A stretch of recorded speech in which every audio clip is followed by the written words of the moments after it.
Well, hi, everyone. I'm Daniel Williams, senior editor at MGMA and host of the MGMA Podcast Network. Today, we're talking tech transformation and the future of healthcare IT. And we have a very special guest today in studio with us, MGMA's new Senior Vice President of IT, Julia Rosen. Julia, welcome to the show. Thank you, Daniel. I'm very excited. It's my first podcast ever. So. Oh my gosh. In reading about you, something threw me for a loop. It was a curveball. We don't always study the things that we wind up doing. When I was researching you with your title, I thought I was going to see years of coding and Silicon Valley and all these things. You had like a garage with, a computer you were taking apart and putting together. However, you have a BA in English. I do. From Williams College. No relation to me, but but tell me about that. How did you make this transition from English major to this person who's an innovator and a leader in healthcare IT? Yeah, it's interesting. When I was in school, I thought I wanted to work in the nonprofit world. I studied English, and a lot of the English classes I took were on women's literature, so I had an interest in women's advocacy. And so I had an internship for a nonprofit in New York the summer before my senior year of college. And I thought this would spark my deep interest in nonprofits and women's advocacy. And then it turned out I really didn't like a lot of the stuff they did on on more of the sort of nonprofit-y side. Yeah. But I had a really interest. They had a line of advocacy that was all about women in business. Okay. And so I got really involved in that line of advocacy and had a great interest in business. So it turned that sort of was the turning point for me in terms of turning from sort of the more liberal arts part of my education and background to more of the business part. Mm-hmm. And so then at the end of my senior year, I just applied for a lot of different jobs in business. I randomly picked Epic, which is the healthcare software company, to start my career. They just hire a lot of smart people right out of college, and so started my career in Epic, and that would really kind of set the path for the rest of my career in healthcare IT and technology. Although it's interesting, now I'm at MGMA and I'm back in the nonprofit world. Right. So I've come full circle. But MGMA really, moves at the pace of business, is at the forefront of technology. So it's really exciting to be here. Yeah. So before we leave liberal arts and English behind, you may not know this, but we have an MGMA book club. We actually have a couple. Okay. I moderate one of those, and we actually have MGMA members. Some of our listeners, they may be members of that MGMA book club. We have one of our board members on there, so we have some really great discussions. So, do you have a favorite writer, favorite book? What would you like to tell us about anything book-related, English-related there? So funny. When in my spare time, I tend not to read business and tech books. I kind of want to get as far away from that as I can, just decompress. So I read a lot of fantasy and a lot of science fiction. A favorite book that I've read recently is Project Hail Mary.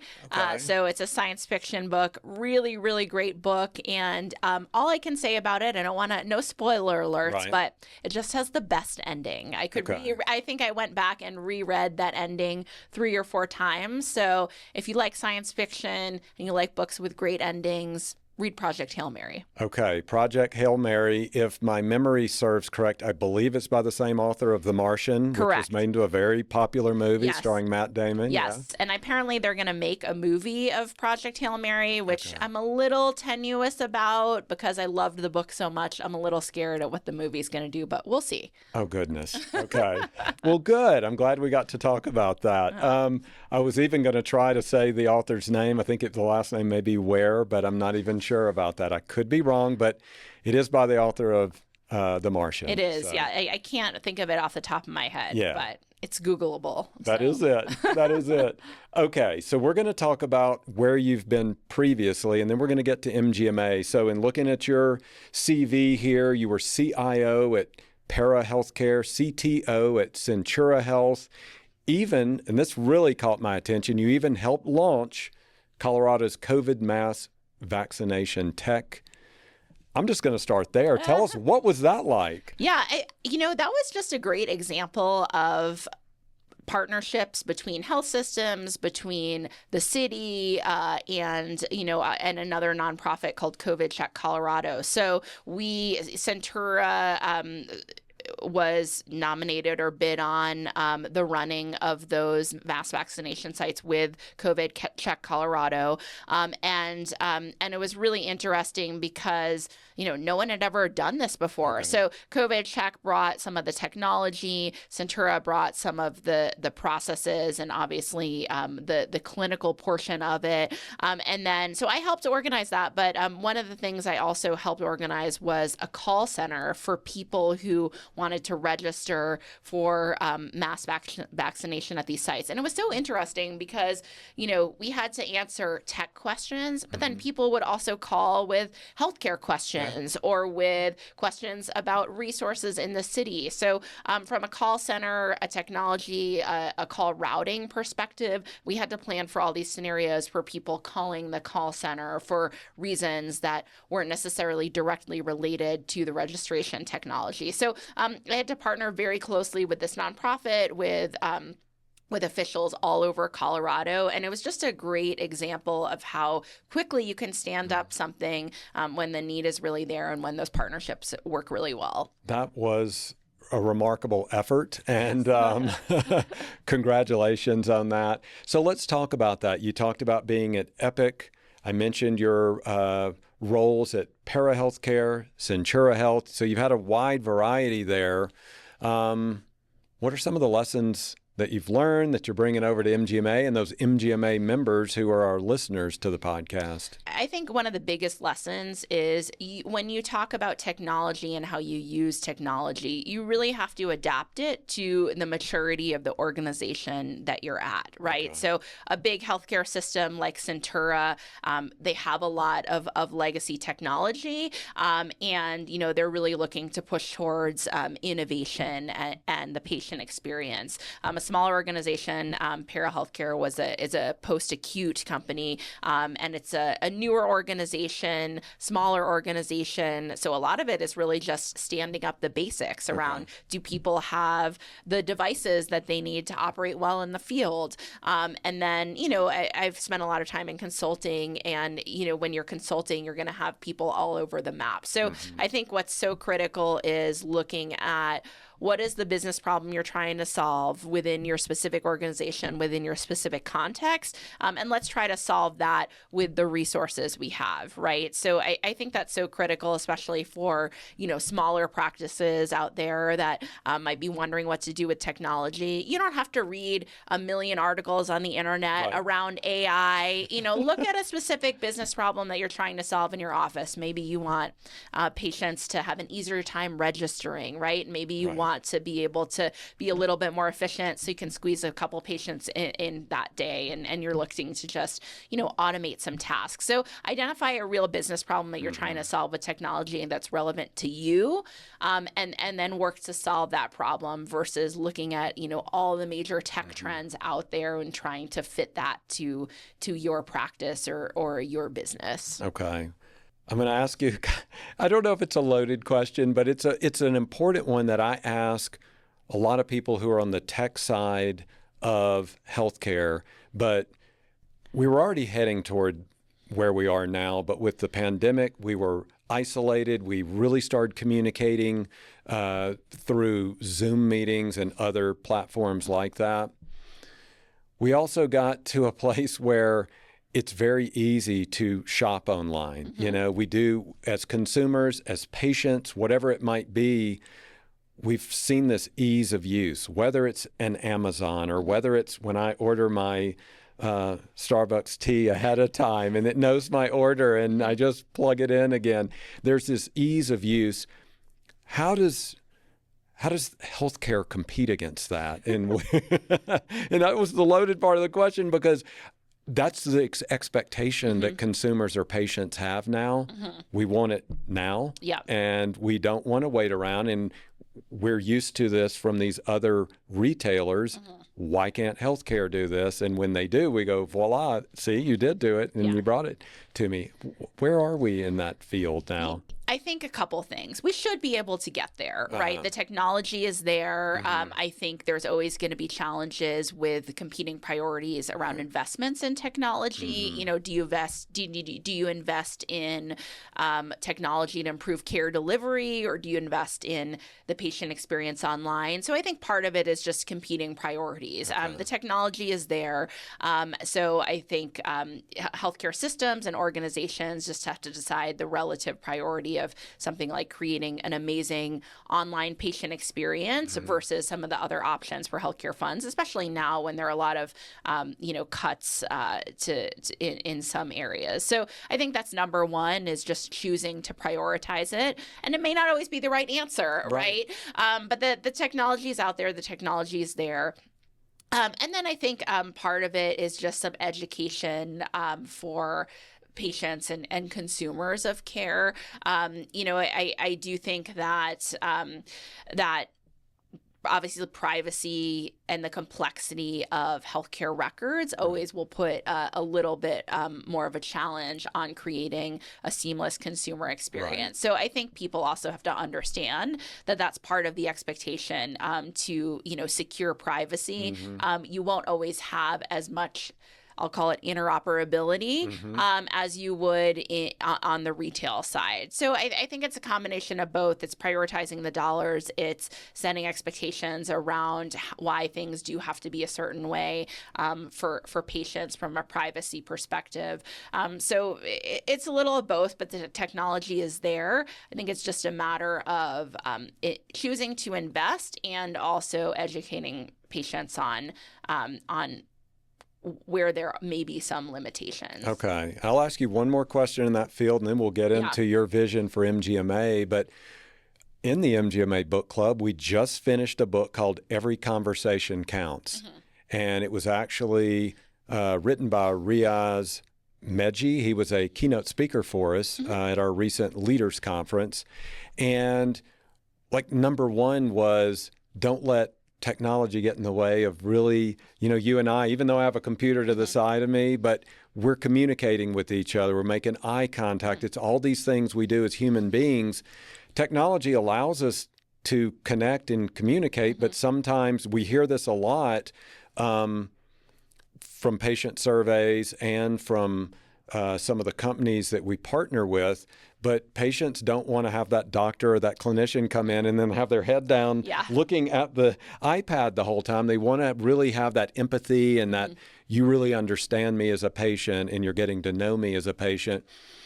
How do we utilize all these incredible tools you were talking about that we have, but still really have that human connection? Is that anything you ever philosophically ponder there? Yeah, I mean, that actually is an area where technology advancements have really helped. Conversational AI has really come a long way. So, in terms of just the ability for a doctor to record the entire visit, have just a normal conversation, and then have the AI produce a structured note, orders, that is there. So that is actually a really exciting development, and that can actually move us away from having screens in front of our faces all the time. Again, that technology is expensive. Not every practice can afford the technology like that. So again, I think there are also other things that are available to help, potentially save times around documentation for practices that can't make the jump to conversational AI.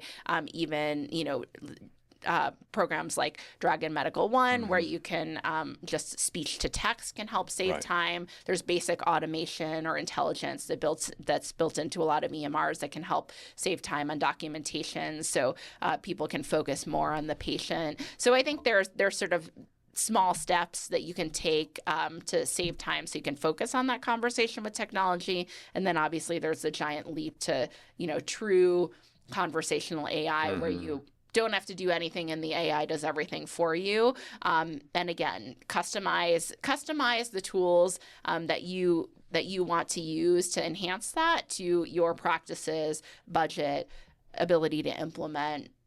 ability to, or desire to innovate. Right, Yeah. right. Well, let's switch to your role at MGMA, Senior VP of IT. Yeah.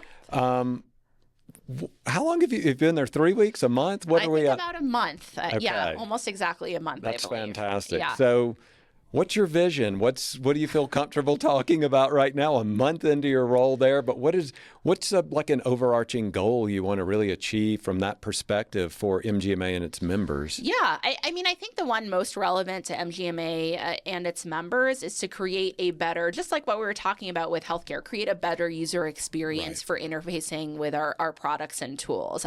It's not a secret, right? I don't think our website's not the most easy to use. Not a secret. Yeah, our renewal portal, our certification portal, there are definitely lots of usability challenges and integration challenges with those things. So that's my number one priority is over the coming months, years, to create a seamless user experience for our members so they can take the best advantage of our products and services. And, so you have all the information at your fingertips that's relevant to you, whether it's, I attended a conference and it automatically populates and I automatically get the credit for it. That's something that doesn't always work now. As well as, again, just having easier access to resources and finding out what MGMA has to offer. So just usability and creating that true seamless consumer experience is our number one priority. And I hope that within the next, within the coming months and years, we'll have some great announcements for our member community around how we can serve them better. Okay. Let's pull back from that then. You've been at Centura, you were at Pera, now you're at MGMA, but you've communicated with lots of healthcare leaders on that technology side. What are the big pain points in healthcare right now? What are some of the pain points for those medical practices, many or who are MGMA members? A lot of it really comes, I've never run a medical practice, but a lot of what I hear from clinicians in the field is still around the burden of documentation. Again, like there's lots of great fancy tools out there, but when it comes down to it, a huge complaint of people in all aspects of the medical practice is I spend too much time on documentation and I'm documenting at night when I want to be with my family. So I think that's still a huge burden, in nursing, for physicians. And again, I think that is a space where technology can really help. Thanks for that. So next question then, let's talk about building sustainable tech infrastructure. I know nothing about tech from that architectural side of it, but when we're talking about building that infrastructure, and I'll use an example. A couple of years ago, right at the holidays, Southwest just went down, Southwest Airlines, and we learned more. My daughter was flying back to college, so we had to immediately find another flight from another airline. But what we found out, you may know more details than I do, but the way I understood it, they built a system and then they just, over a really long period of time, they just kept building onto it and building onto it and building onto it. And it was just a house of cards at a certain point that fell that way. How do you build an infrastructure that works, that doesn't collapse under its own weight? What advice would you give there? That is a very difficult question. And I laugh. I think the reason it's a very difficult question is because most healthcare practices are not going to be starting from scratch. Right. And that is a huge challenge, because even if you want to migrate to a new modern system, you're still going to have, whether it's on paper or in a legacy system, you're still going to have a ton of data that you have to migrate over. So I think when you're talking about infrastructure, at least from, it sounds like more on the software side of things, I think one key is how do you control and get your data to a manageable size and to manageable patterns so that you can migrate it to a new system cleanly and or don't have this huge sort of bloat of, so much data that it slows down your systems or makes it hard to access things. So thinking about things like what's your retention period of data. Are you going beyond the minimum 10 years required by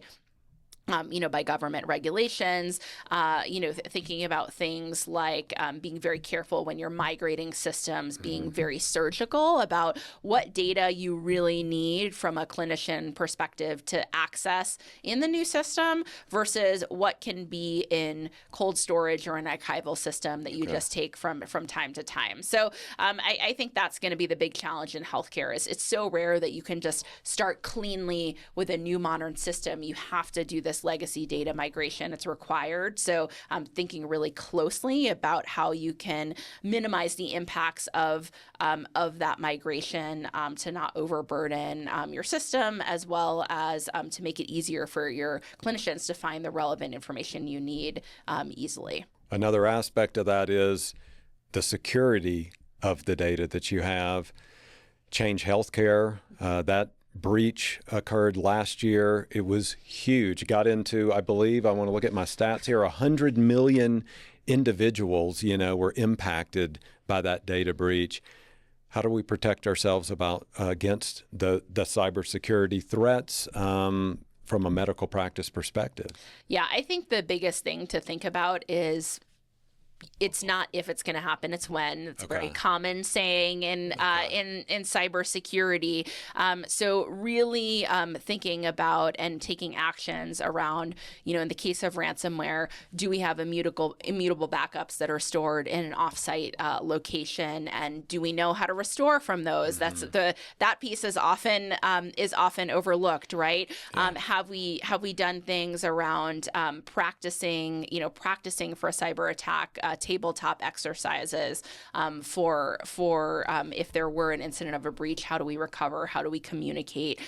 So I think that's really the biggest piece. Obviously, there's lots that you can do in the vulnerability management area, but the reality is cyber criminals will always be a step ahead of the technology that we have, particularly when you're in a smaller organization. So I would say get a formal cybersecurity program in place. There are lots of vendors, even smaller vendors, who will help you do that for a reasonable amount of money. And then really look at your backup strategy, your incident response strategy to make sure that when it does happen, you're really prepared, and it's very, again, surgical around what you do and how you'll respond. Okay. Switching gears now, you had mentioned it to me earlier, but you're on the board of the Colorado chapter of HIMSS. Yep. Talk about that role, that relationship, what y'all are achieving in that field, in that side that you're working on. Yeah, I love being on the board of HIMSS. It's such a great way to connect with other healthcare IT professionals in the community. So shameless plug, we have a lot of events coming up. We have a spring conference coming up. That's a great opportunity to learn about trends in healthcare and connect. But what I really, I'm hoping to focus on for this coming year with the board is how do we engage and get more folks interested in the healthcare IT profession. So I think traditionally HIMSS, a lot of the focus has been around engaging executives, which is great. We're still going to do that. But we've had talks internally within HIMSS of how do we make healthcare IT really an exciting career opportunity for people coming right out of college, early career folks, maybe transitioning from other IT disciplines into healthcare IT. I think that's going to be a really exciting part of the upcoming year. And I love being in healthcare IT. You get to be techie while also feel like you're, contributing to society and to your community. And it's a great career path, and I'm hoping we can get more people engaged and involved. All right. Before we sign off, a couple of other personal notes. Work-life balance. So what do you like to do? You're in this Denver area. You've got a family. You've got some furry friends as well, I believe. So talk about what life is like when you can just step away from the work and get to enjoy other aspects of life? Yeah, well, my husband and I love everything Colorado has to offer. So we love skiing, we love hiking, we love to just even get out for long walks on the weekends when the weather's beautiful in Jeffco Park. So that's stuff we love to do. We do have a newborn, so maybe been doing a little bit less of that lately. Oh my gosh! So yeah, we have a 3-month-old, so we're trying to figure out what all those activities will look like. Yes. With a little kiddo, but we have gone out for some really nice walks so far. So yeah, we're sort of the typical Colorado family, and have 2 dogs that also love hiking and being outside, and a cat. Not so much with the outside for him, but he's part of the family as well. So well, congrats on the 3-month-old. That was not in any of the bio information I was given. So wow. Not on my resume typically, but maybe I should. One last question. And so our COO, Akash, announced this at our staff meeting. You have met Big Bird? I have, yes. This was a fun fact that Akash made me provide. So, so when I was little, I'm from New York City originally, and the apartment building my grandmother lived in, Carol Spinney, who for a very, very long time, 30, 40 years, played Big Bird. Okay. He was the original Big Bird, and Oscar the Grouch lived in the building. Wow. So ran into him in the elevator a couple times, and he talked to me in his Big Bird voice. So that was a pretty exciting moment in my childhood. That is a great memory. Was this person in the Big Bird outfit? No, he was not in the Big Bird outfit, but I think I was old enough that I kind of understood that Big Bird was a Muppet and this was just the voice, so it wasn't traumatic or anything. What a cool story. Yeah. Well, great. Well, thank you for sharing that. And Julia, thank you for joining us. Thank you. I know this has been so great getting to know you here. Welcome to MGMA. Thank you. Very excited to be here. And yeah, if any of our members, have questions, would love to meet all of you and talk tech with you. That is incredible. All right. Well, Julia Rosen, thank you. And everybody, thank you for being MGMA podcast listeners.